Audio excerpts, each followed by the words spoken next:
Welcome to Wisdom for Your Day. Sit back and get ready for some knowledge from real people with life lesson you can apply to your journey today.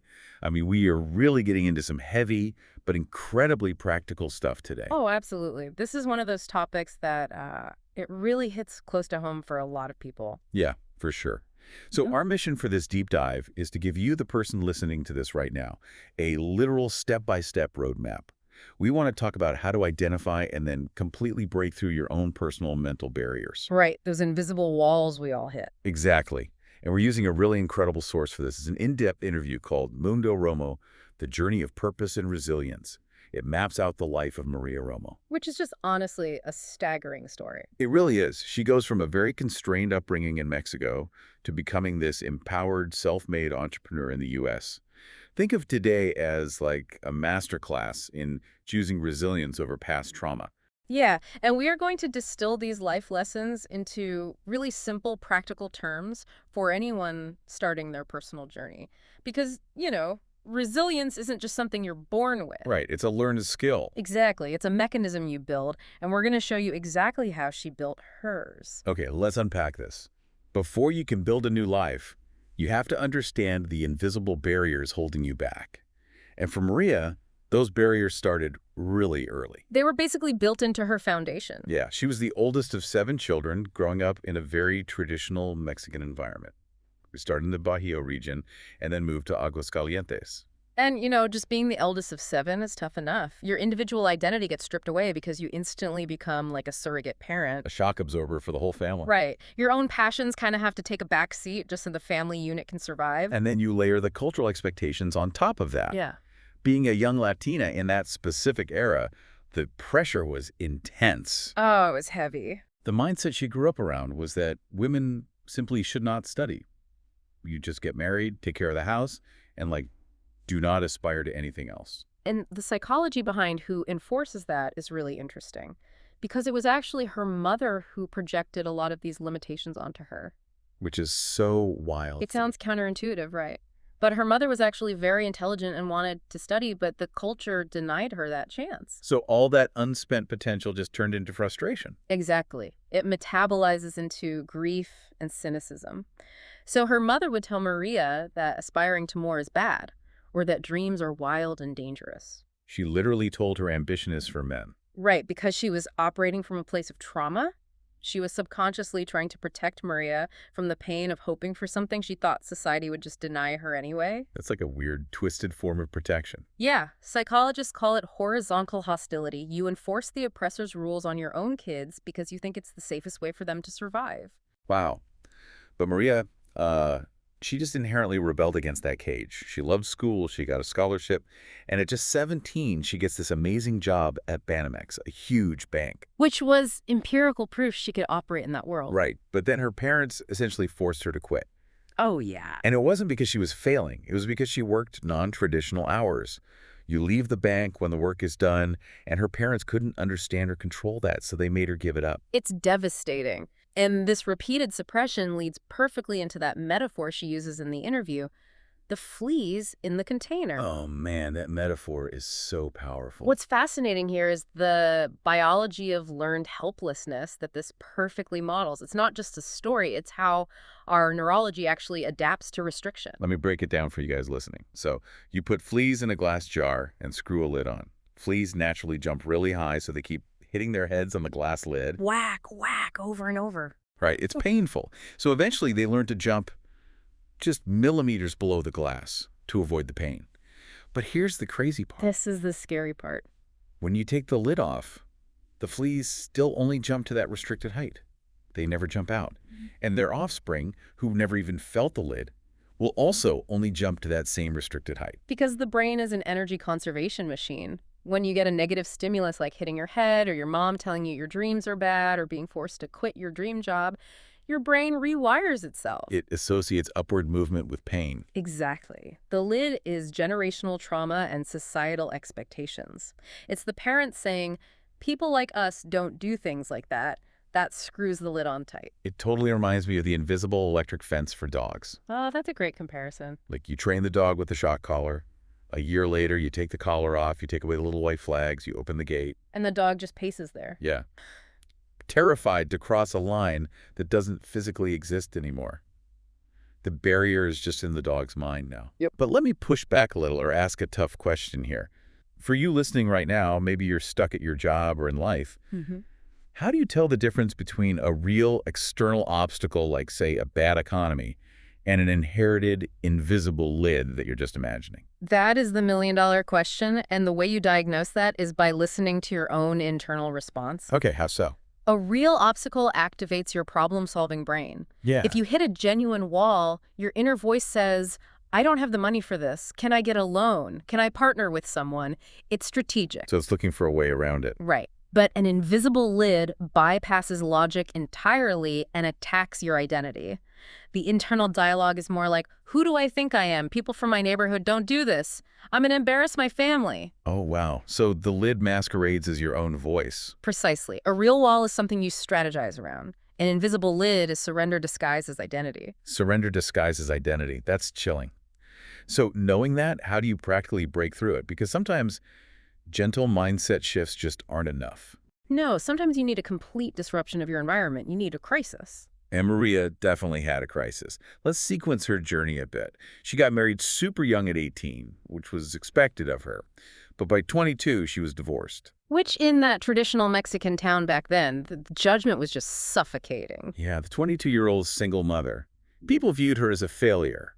But instead of retreating, she goes into massive overdrive. She leaned right into the friction. She starts working at the Autonomous University of Aguascalientes.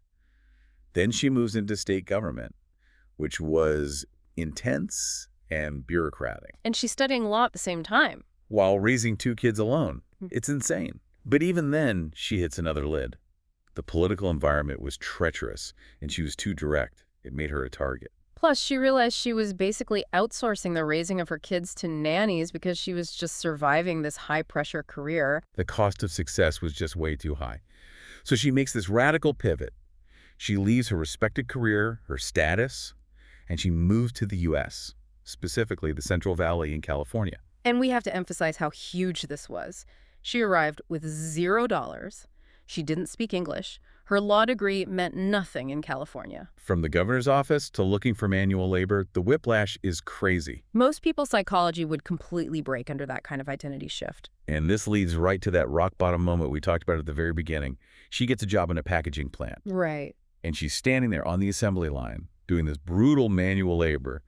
And she looks at her hands. She realizes she's doing the exact same labor her mother did. The ultimate manifestation of the invisible lid. The gravitational pull of poverty brought her right back to her mother's spot. But she didn't break. In the middle of that plant, she just decided, this is not for me. She refused to repeat the generational cycle. That's cognitive dissonance at its peak. Her internal belief that she was a leader and a professional violently clashed with her external reality of packing boxes. Something had to give. Exactly. When that happens, you either downgrade your beliefs to accept defeat, or you completely alter your external reality. She chose to alter her reality by shedding the victim mindset. Here's where it gets really interesting, though, because victim mindset is a buzzword now, and it bothers me when successful people just yell, stop being a victim. Right. It can be very toxic. Because let's look at Maria. She's at absolute zero in a foreign country. The system is genuinely against her. Isn't feeling like a victim completely justified here? How do you practically flip that switch when things are objectively terrible? It's a great pushback. We have to separate systemic reality from internal mindset. Being victimized is a real factual event. Maria was wronged. The system was brutal. Right. Feeling angry about that is normal. It's the correct biological response. But the line is drawn between experiencing victimization and adopting it as your permanent identity. Okay, clarify that a bit. Adopting the victim identity means you think your genuine suffering exempts you from the responsibility of fixing your future. Oh, I see. It's the belief that since someone else pushed you in the hole, it's the universe's job to bring you a ladder.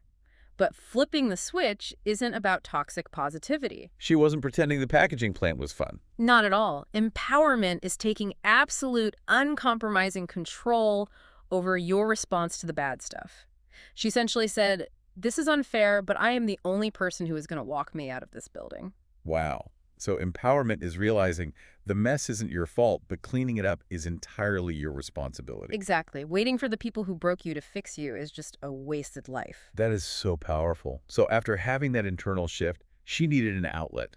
How did she turn that mental switch into a tangible business model? Well, you can't just think your way out of a barrier. You have to physically build the bridge. And she literally built her own world. She called it Mundo Romo. Romo's world. It's Yeah. brilliant. She realized if she tried to fit into the standard corporate boxes as a Latina immigrant with a foreign degree, they'd only see what she lacked. So she started her own thing on this clunky, completely outdated computer. She just started typing out her frustrations. It was self-therapy. Yeah. And that writing actually turned into her first self-published book on Amazon about shifting from an employee to an entrepreneur mindset. And we have to remember, writing is such a potent tool for trauma. When you're anxious, your thoughts just bounce around the fear center of your brain. They feel huge and terrifying. But writing forces those emotions through the language centers of your brain. It linearizes the panic. Yeah. You can look at your fears as data points on a page rather than monsters in your head. And she was hustling so hard during this time. There's this funny but kind of sad anecdote where her community actually named her Father of the Year because she was playing both parental roles so fiercely. It shows her grit, sure, but it also highlights the unnatural burden she was under. She was in constant fight-or-flight mode. Right. But she didn't just stop at the book.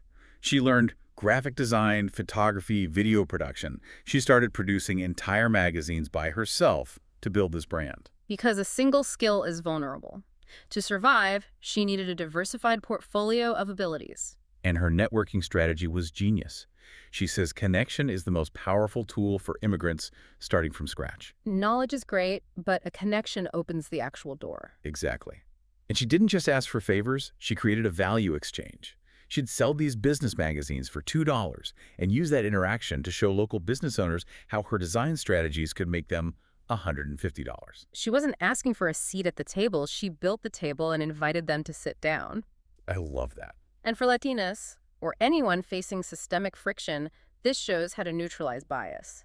You align your creative passions with undeniable economic value. You don't have to fit their box. Right. Traditional advice is to hide your accent or fit the mold.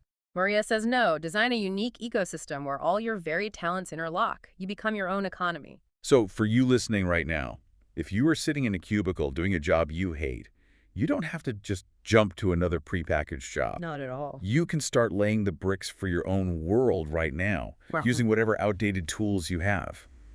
You don't need permission. But the caveat here is that building this isn't a one-time event. Breaking the lid requires maintenance. Oh, absolutely. This brings us to the daily discipline of mental maintenance, because those old limiting beliefs, they will absolutely creep back in if you aren't careful. People treat mental hygiene like a broken bone. You said it once and forget it. But it's actually like brushing your teeth. You can't just brush once in 2018 and expect no cavities today. Exactly. We read one inspiring book and wonder why we're depressed a month later. You need relentless daily routines. And Maria's daily routine is intense. She does this active self-therapy. She actively hunts down motivational videos every single morning. She doesn't wait to feel inspired. She manufactures it before leaving the house. Right. And she curates her environment so strictly. Because you are the average of the 5 people you spend the most time with. Psychologically, this is called co-regulation. Mirror neurons cause us to synchronize our nervous systems with the people around us. So if your friends are cynical, your brain mimics that to fit in. Yes. So Maria strictly distances herself from anyone or any media that drains her energy. She even references this book called Satan. And she clarifies immediately it's not about a literal demon. Right. People get triggered by that word. But the book is actually using that term to personify the human ego, the ultimate source of self-sabotage. Neurologically, the ego is the reptilian part of your brain. It just wants safety, predictability, and to conserve energy. It's the voice telling you not to try or that it's someone else's fault. Because being a victim takes 0 calories. Exactly. And opposing that is your higher self, the prefrontal cortex, which handles discipline and purpose. And Maria says we have these 2 entities, a little devil and an angel on our shoulders. And the one that grows is simply the one you feed the most. It requires extreme vigilance. You have to act like an armed guard at the gate of your own mind. So what does this all mean for the listener? I want to ask you a hard application question here. Go for it. Curating your environment sounds amazing on paper. Yeah. But what if the people draining your energy are your immediate family? Or coworkers you sit next to for 8 hours and you can't afford to quit. How do you curate your mind when you physically cannot change your environment? That is the most common barrier. When you can't get physical distance, you have to build an internal fortress. You shift to emotional boundary setting. How does that actually look in practice? First, you use the gray rock method. You make your emotional responses as boring and unreactive as a gray rock. Oh, like just completely flat. Right. When a toxic coworker starts complaining, you don't argue, you don't defend yourself, you just say, interesting, okay. You deny them the friction they want. It's got to be so hard to do with family, though. It's agonizing, but it's survival. Second, you compartmentalize. When your mom projects her fear onto you, label it in real time. Tell yourself, this is her invisible lid speaking, not my reality. And what about the sheer amount of time spent in those toxic places? You have to disproportionately supplement your outside time. If you're in a toxic office all day, your commute home cannot be listening to the news or doom scrolling. You have to flood your brain with the good stuff. Your car becomes a university, you blast audiobooks and podcasts, you have to aggressively outfeed the negativity. I love that imagery. If the wind blows weed seeds into your yard from the neighbors, you can't stop the wind. But you can fertilize your grass so heavily that the root system just chokes out the weeds before they sprout. That's a perfect way to look at it. And building that kind of robust mindset leads to the final step in Maria's roadmap, evolving into a guide for others. Right, transitioning into a certified life coach.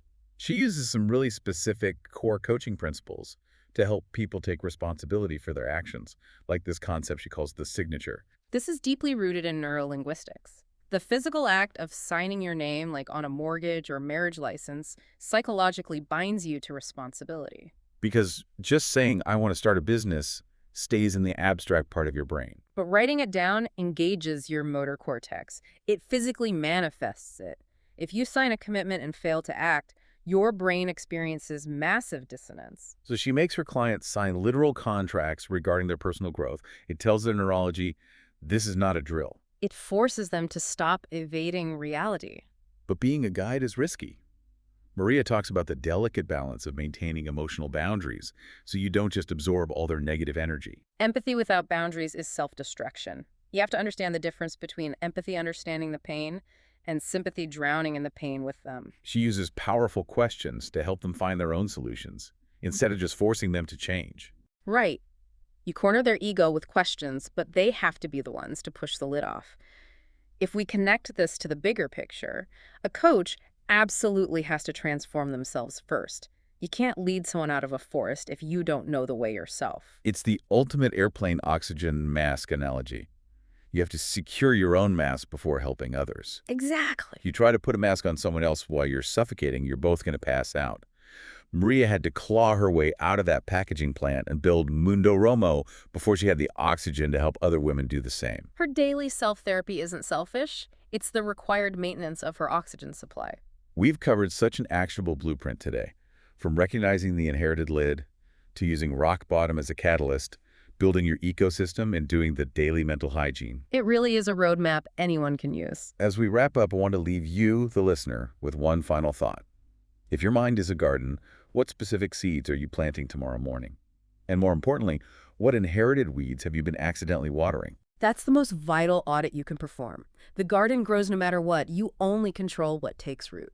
You too can apply these life lessons to your life today. Become a champion of change and be the change you want to see. This has been Wisdom for Your Day. Make sure to like, subscribe, and follow. For more, visit us on YouTube by the same name.